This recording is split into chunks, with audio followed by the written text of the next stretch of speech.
vast majority of lack of harmony in marriages, I do this for a living. I do counseling sessions, and it's paid counseling sessions. That's why I'm getting rich, alhamdulillah. Good problems, good for the business. Unfortunately, I see this, and I can tell in 5-10 minutes the problem. And one of them is the perpetrator. One of them is the wrongdoer. And one is the victim. Why do we have problems in marriages? The main reasons, one of the main reasons, is the failure of both spouses, or one of them, in fulfilling their obligations and responsibilities. We are professionals when it comes to demanding our rights. To me, I can come to my wife and I say, you failed in doing this and this and this and this and this. You have to do this and this and this. I know my rights, but I fail in knowing my responsibilities towards her. And this kind of imbalance is unacceptable. It is even haram. The Prophet ﷺ said, no one of you truly believes until he loves for his brother what he loves for himself. Now, if I love my wife to cook, to clean, to iron my clothes, and to take care of my kids, that's my right. But what are my responsibilities? I don't care. Am I doing the same to her? No. Then I'm not a true believer until I love to her what I love for myself. The Prophet told us, alayhi salatu wasalam, that every single individual, whether woman or man, they are responsible and accountable for their flock. So you will be questioned about your wife and children, and she will be questioned about her husband and children on the day of judgment. A husband is responsible to provide the roof on his wife's head, to put food on the table. He's responsible of protecting his wife, while the woman is responsible to take care of the interior of the house. She's responsible for the kids, for the husband's well-being, and the house inside. You get this done, then alhamdulillah, everything as planned. When there is an imbalance, Houston, we have a problem. Why? When I, as a husband, say, honey, you should work, and you should chip in some of the expenses, buy the groceries, pay the electricity bill, pay the gasoline for the car and the insurance. Akhi, what are you doing? This is your job. Yeah, but life is difficult, Sheikh. We have to live in a certain standard. You live according to the standard you earn and make. You cannot ask your wife to chip in the expenses. You are not a real man. A man who agrees or demands his wife to chip in little bit of her income is not a real man. I know that a lot of you is maybe shocked to hear this, but who cares? I don't care.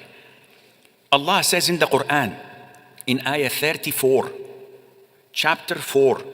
What is the name of the chapter 4? An-Nisa. What does An-Nisa mean? Women. Chapter 4, the chapter is An-Nisa, women. In verse number 34, Allah says, men are guardian and protectors of women for two reasons. One, Allah favored men over women. Women are angry. The hell with them, who cares? Allah favored men over women. This is His gift, but it's a responsibility. And with powers comes huge responsibilities. For two reasons, Allah favored men over women. Two, because of their financial expenditure. Men spend, women don't spend a penny, even if she is the daughter of Elon Musk.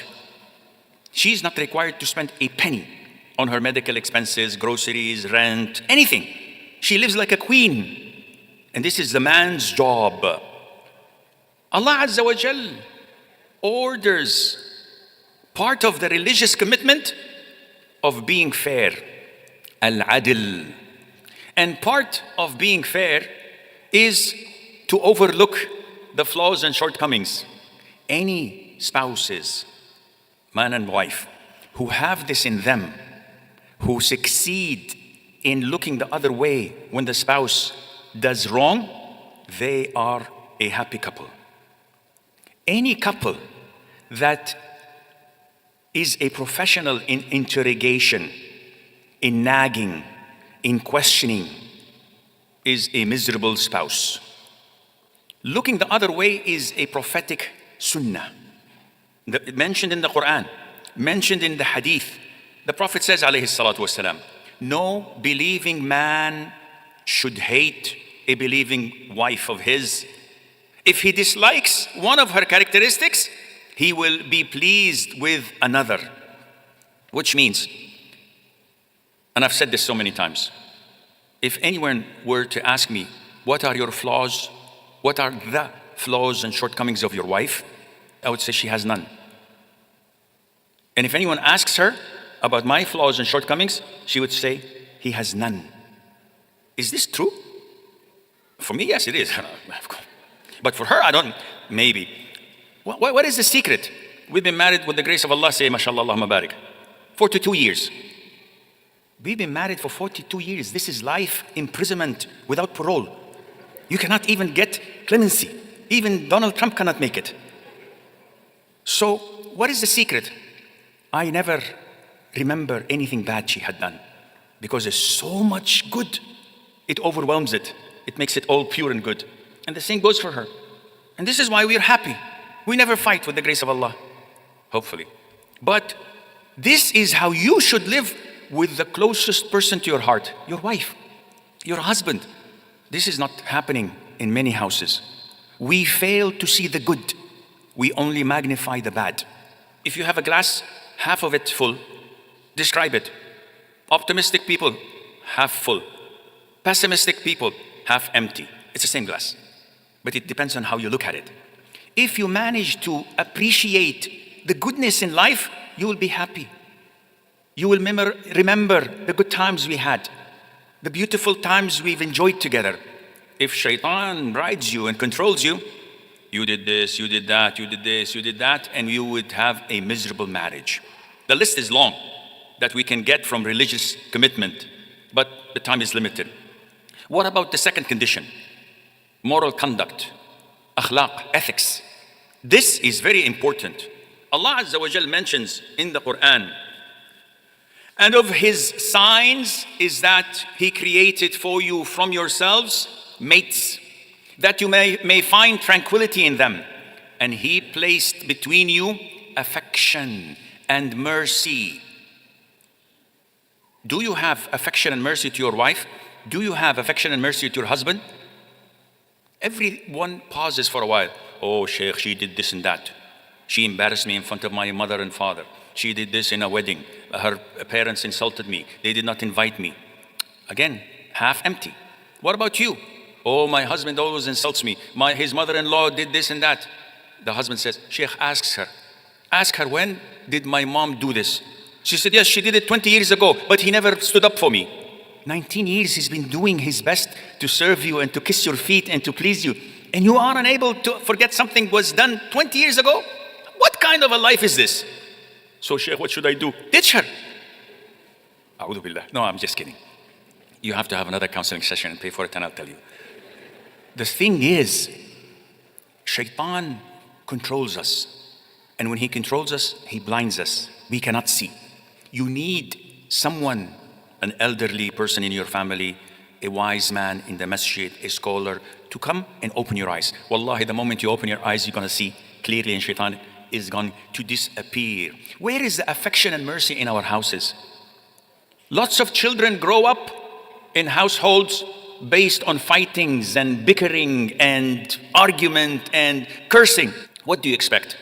When your children grow up to find disrespect of the mother to the father and of the father to the mother, what do you expect? There will be evil elements in the society. There will be bullies. They will be cheaters. They won't be ever successful in their life, because this is what you marinated and managed to produce for the society. But when the kids grow up seeing the parents holding hands, seeing the father kissing his wife before leaving and when coming, seeing him giving her gifts, seeing her appreciative when he brings the groceries up the stairs, and he puts the groceries in the kitchen and she spends half an hour. May Allah Azza wa Jal reward you. May Allah grant you money. May Allah give you provision. May Allah give you good health. And the children are watching. Nowadays, May Allah curse you. May Allah take you away. May Allah give you cancer. Where is the milk? Every time you bring groceries, you forget the milk. A'udhu billah. Woman, I've spent 2 hours buying the groceries. Look at my sweat. It's not even dry. So what? I've been cleaning. I've been washing up. And the kids are, here we go again. Roller coaster. It's fun. It's fun. It's going to be finished like in 4 minutes. Give them 4 minutes, then we'll have fun. Lunch. It's a shame. So if the husband is religious, but he lacks compassion, mercy, the marriage is hollow, is empty, has no life in it.